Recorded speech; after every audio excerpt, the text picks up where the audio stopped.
The Intergovernment Authority on Development has called for an immediate cessation of hostilities between the warring parties in Sudan. President William Ruto has asked Igad leaders to form a position on the crisis to restore peace in the country. Let's take a look. Governmental Authority on Development Igad on Sunday called for an immediate cessation of hostilities between the warring parties in Sudan. Speaking when he chaired the virtual Igad meeting, President William Ruto asked Igad leaders to take a firm position to restore peace in Sudan capital Khartoum, while resolving to send 3 presidents at the earliest time possible to reconcile the conflicting groups. Igad pointed out that stability in Sudan is vital to social and economic stability of the region. I'm very happy that this afternoon my elder brothers, the heads of state from the other countries, have convened so that we can take charge of not just the organization, but also take charge of the situation in our region.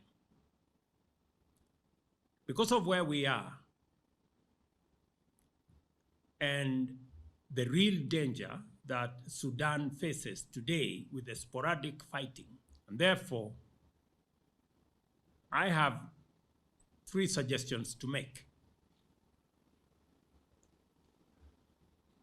That number 1, as Igad and as heads of state, that we ask for an immediate cessation of hostilities between the combatants. Number 2 is to move with speed and conclude on this one matter, on the matter that is causing this whole problem. We provide a mechanism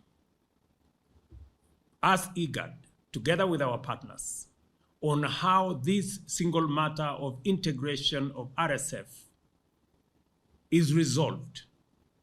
The timelines is resolved. We should not allow this single matter to torpedo the whole agreement and the efforts of many Sudanese people, Sudanese institutions, Igad, AU, and the UN. We should not allow this to go down the drain.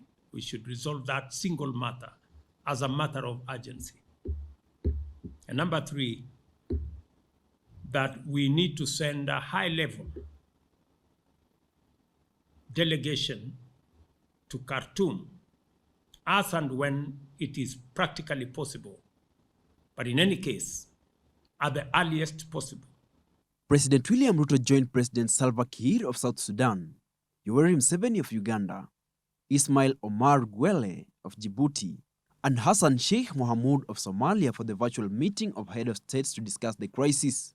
The leaders called on the Transitional Sovereign Council General Abdel Fattah al-Burhan and General Mohamed Hamdan Dagalo to stop the war and return to the negotiation. Igad resolved to send Presidents Kiir, President Ruto, and President Guelleh at the earliest time possible to reconcile the conflicting groups. The leaders also asked the 2 groups to provide a safe corridor for humanitarian assistance in Khartoum and other affected towns. The army and a paramilitary group are fighting over control of the country, which has left more than 100 dead. Violence between the army and a paramilitary group called the Rapid Support Forces (RSF) continued into its 3rd day on Monday. Nearly 100 people have been killed, a doctors' union said, and one estimate put the number of injured at 1,100. Both sides claim to control key sites in the capital Khartoum, where residents sheltered from explosions. The fighting is part of a vicious power struggle within the country's military leadership, which has escalated into violence between rival factions.